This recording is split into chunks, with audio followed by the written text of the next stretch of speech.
Hello, everyone. Jesse with the astrology coming to you and trying a new format here to see if this works a little better. So you can see the chart that I made for this new moon and solar eclipse. So the event is happening tonight at 1:43 a.m. is the exact new moon. And the solar eclipse will be happening, this is for Central Time, and I am in Moorhead, Minnesota. The eclipse will start about 1 a.m. Central Time. And the 2-minute totality is going to happen at 1:33 a.m. and it will end at 2:06 a.m. Central Time. So new moons are often a time where you may be feeling a little bit more anxious, a little unsettled. I noticed today as we're getting closer to this eclipse, the energy feels very jumpy. Plans may be changing. You might have been moving one direction in your life and now something is just coming up. So it has that kind of chopped up energy that I'm feeling today, at least.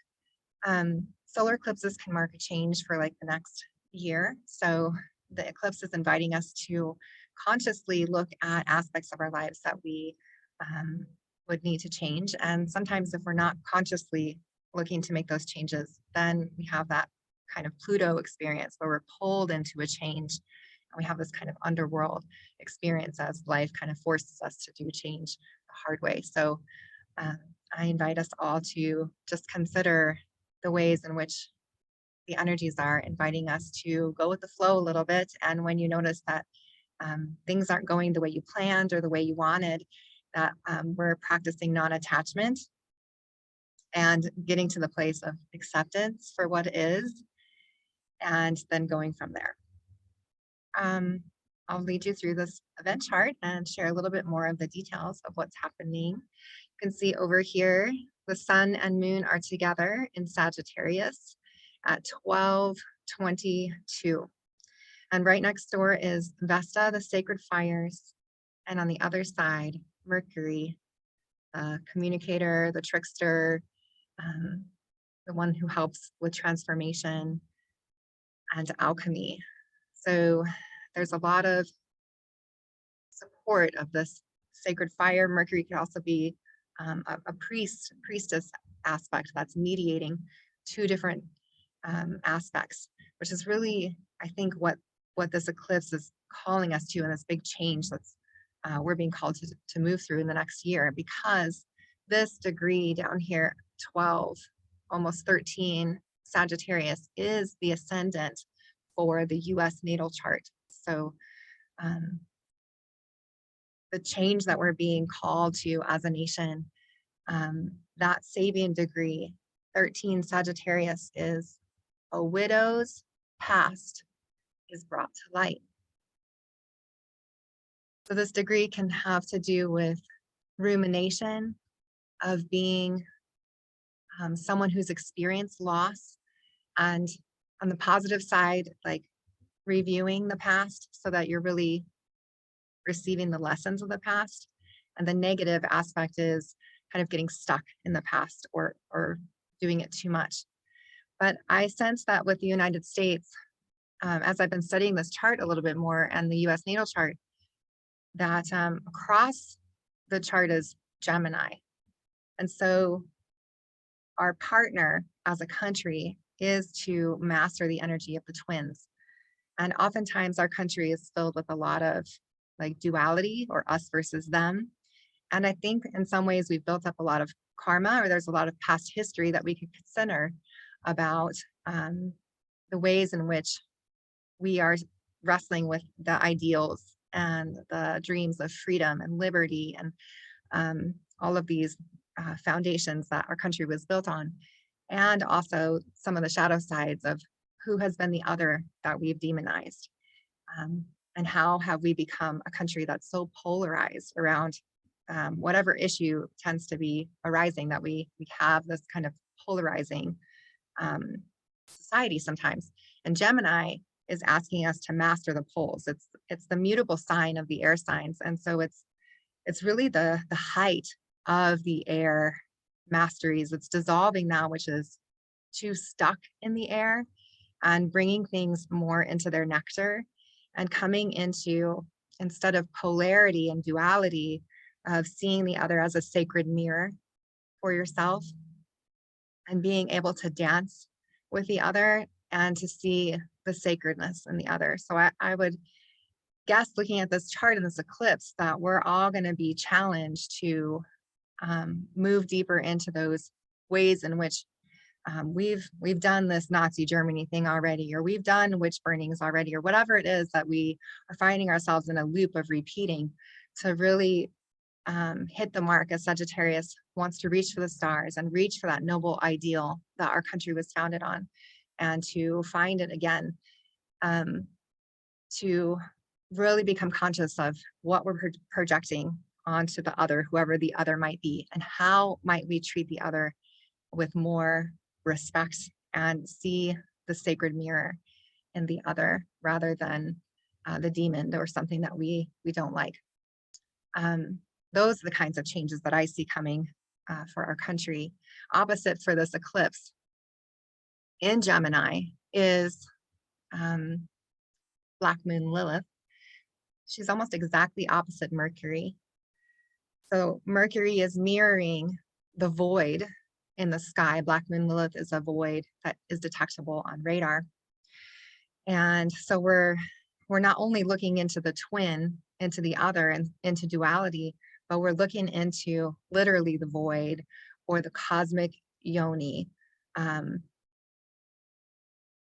all of the potential for what could be born or what could come out of this space. And, when you look into the void and you go to that place of emptiness, you tend to see what you want to see. You can co-create what you're projecting onto it. So there'll be a lot of space, a lot of voidness for the imagination, but also for rebirth and for revisioning and reimagining something big. So that's what I see in this particular placement. The 15 degrees in Gemini, the Sabian symbol reads, oh, here it is. It's about 16, actually, when we round it up. A woman suffragist orating. Woman suffragist orating. So we have like a female speaking her truth and the power that the suffragists were able to express. And so this degree has to do with being heard.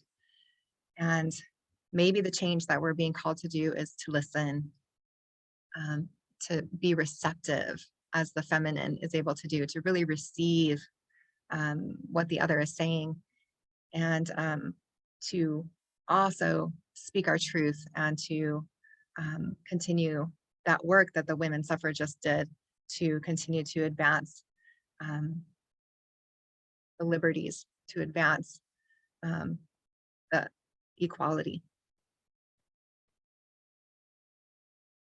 So Mercury is on a degree 16 Sagittarius, and this degree is seagulls fly around a ship in expectation of food. And so this degree has to do with dependence. So on one side we have Mercury like flying around looking for food, and on the other we have the woman suffragist being heard. Those are some of the tensions here. And Mercury is actually in a fall in Sagittarius, according to ancient whole sign astrology.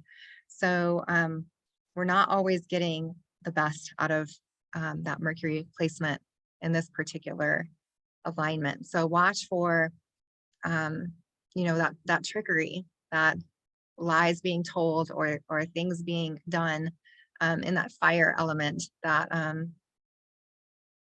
might just feel a little bit off. That energy is certainly afoot with Mercury in this station. So we'll just add some things to the chart here. Let's see if I can get this to work. Okay, so here's the first aspect, these oppositions here between Sun and Moon and Black Moon Lilith, and Ceres up here at the North Node. so the collective north node of destiny, which also seems to imply that this is a very powerful eclipse. It's realigning us with what our destiny is. So if we're out of alignment, we might feel a big shift as we're called to realign. The next aspect here is Vesta and Sun and Moon. I would take that because they're all in the same cluster down here. Is trining Chiron, the wound that doesn't heal, the wound that can become a way for more healing.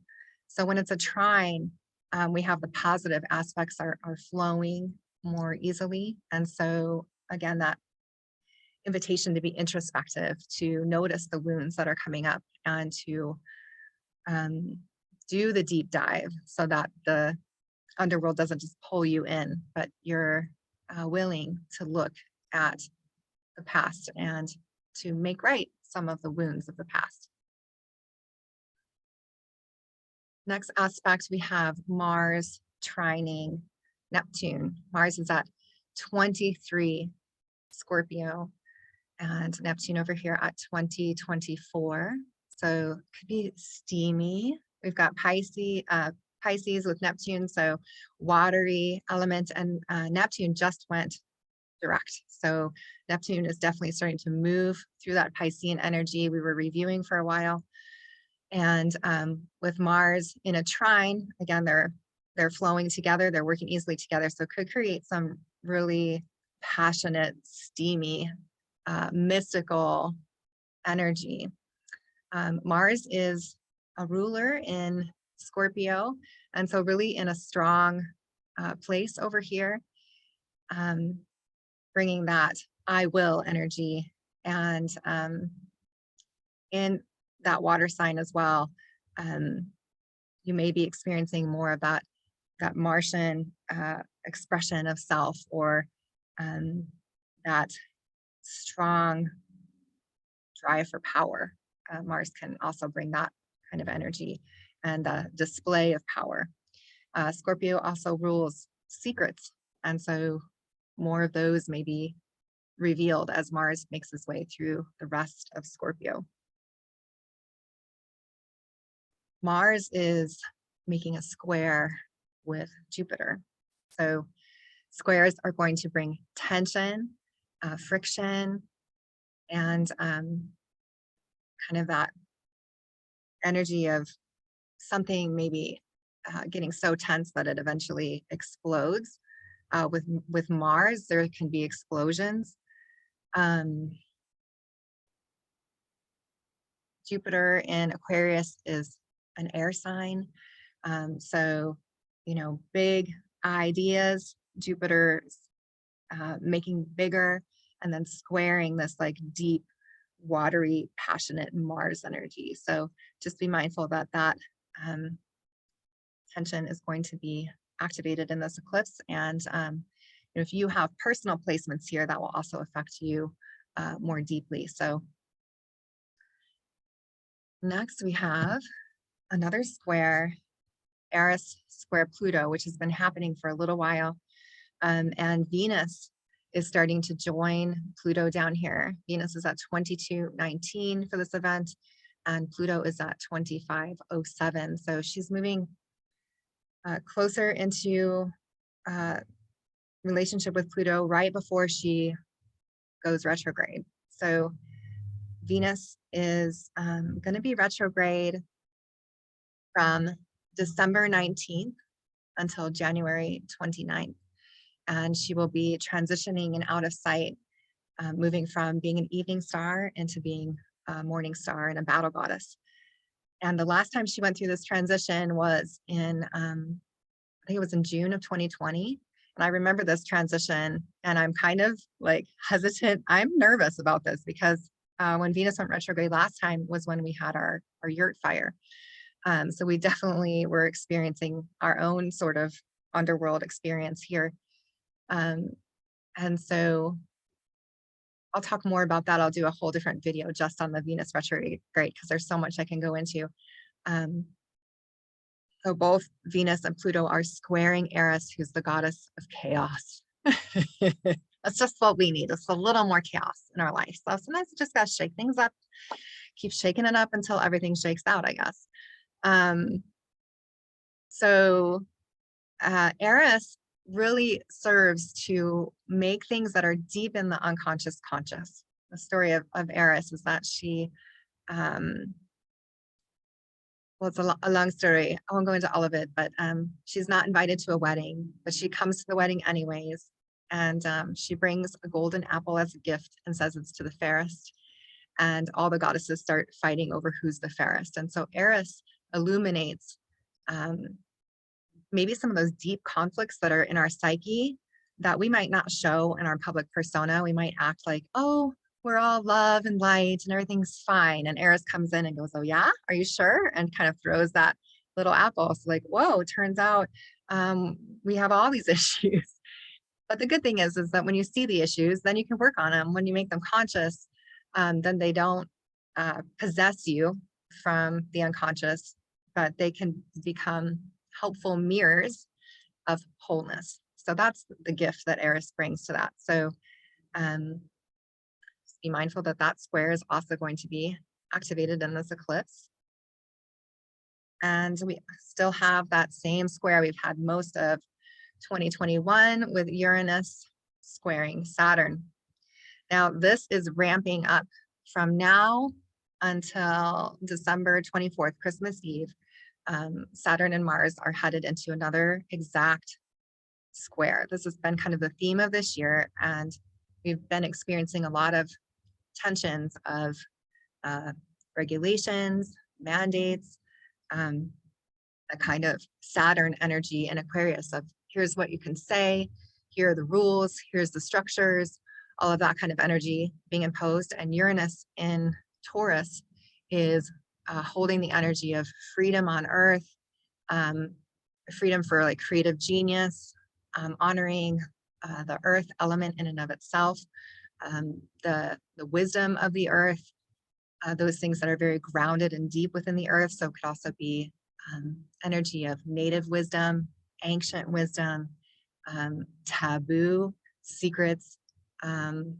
So those tensions are going to continue to increase up until Christmas. So I'm trying to counter some of that energy, or help balance it if possible, by just lighting more Advent candles and spending time quiet in the home, and really recovering some of the peace of this season, and trying to mindfully visit those places, as I'm very aware that the tension is going to be increasing for a little bit. Venus is on the degree 23, 2 awards for bravery in war. I thought that was interesting because she's changing into her battle goddess when she goes into her retrograde. She's already in that shadow period. So if you're starting to feel like boxed in, or like I'm trapped, I'm stuck, I want to do things, I want to spend more money, but I'm feeling really restricted, Venus is going to get more enclosed by the malefics. I mean, she's got Pluto on one side, Mercury's heading in there, Mars is going to be heading in there. And so the Venusian, the goddess of the night, that tends to have more of that Lakshmi beauty essence, might start to feel a little more restricted herself, and she might start to feel a little more armored and a little more wanting to fight herself. Let's see what else we got. All right, some supports going on. Sextiles, we have Mars sextiling and supporting Venus right now. So that's a really good aspect to have. So again, there could be some more steamy energy. Mars is supporting Venus as she's headed into this underworld experience. And then Neptune is also supporting Venus as this is happening. So there is some support right now for the feminine. And as Mars starts to move a bit, we might lose some of that energy that we have right now. So the trine that's made here, I think, is what I want to end on. Is hopeful that the ascendant of this event is at 144, and we have that number. I keep seeing it come up, 144,000. All of this mythology and lore with that number. And here we have the ascendant is at the degree 144. It's trining the North Node in Gemini at 144. And this degree is kind of a mystical degree. It's also the most fortunate path of this event. So if we can kind of harness and steer the starlight in our most optimal path, it's going to be to really feel into the meaning of this degree, which is the light of the sixth race transmuted to the seventh. The light of the sixth race transmuted to the seventh.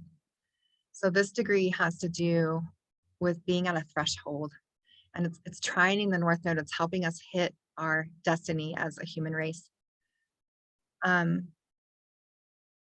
I think of the energy too of like the sixth chakra moving to the seventh.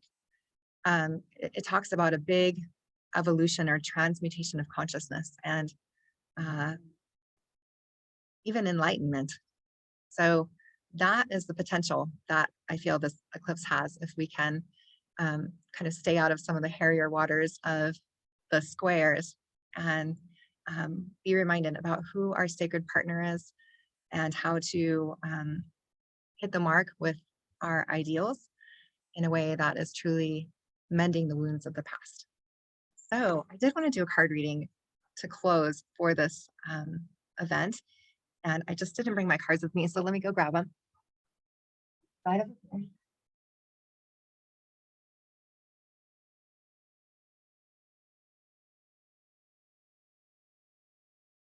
I have my Christmas pajamas on because I'm going to a pajama Christmas party after this. So there, you're welcome.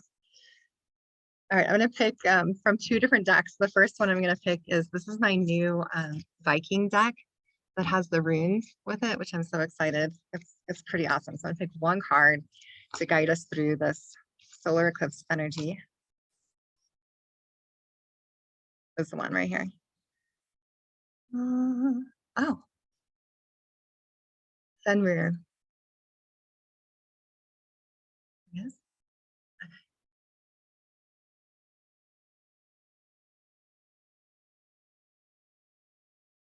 I'll have to go grab my book. You have to see my path.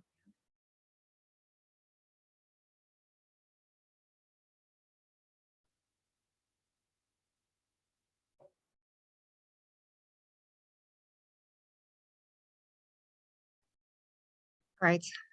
Fenrir, the wolf. There is power in endings. Let go of your hatred.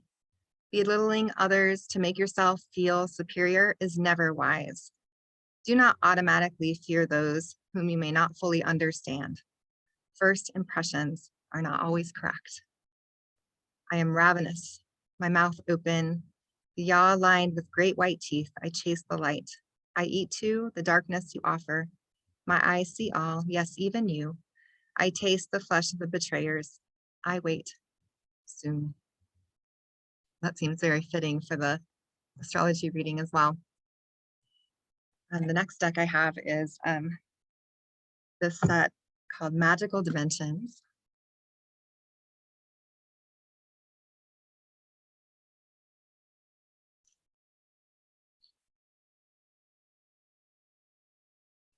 All right. 1, 2, 3.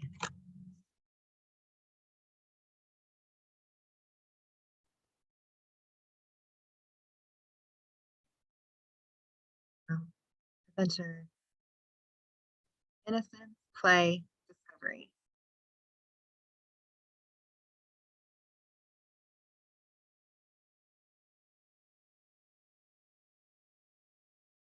Sanctuary, healing and comfort, faith, creation.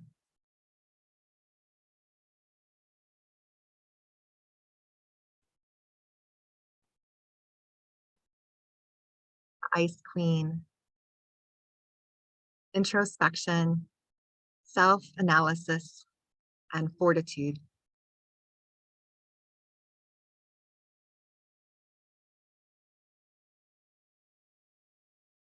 So may we be guided by our best guidance, by the light of our souls for our highest good, for the highest good of all. May we seize this eclipse opportunity to do that introspection, to truly see who the other is, to be the sacred mirrors, to find a place of sanctuary, and also to adventure and to discover more than we'd ever imagined. I wish you much joy and light in these dark times. The light in me, so it's light in you. Thank you so much. Take care.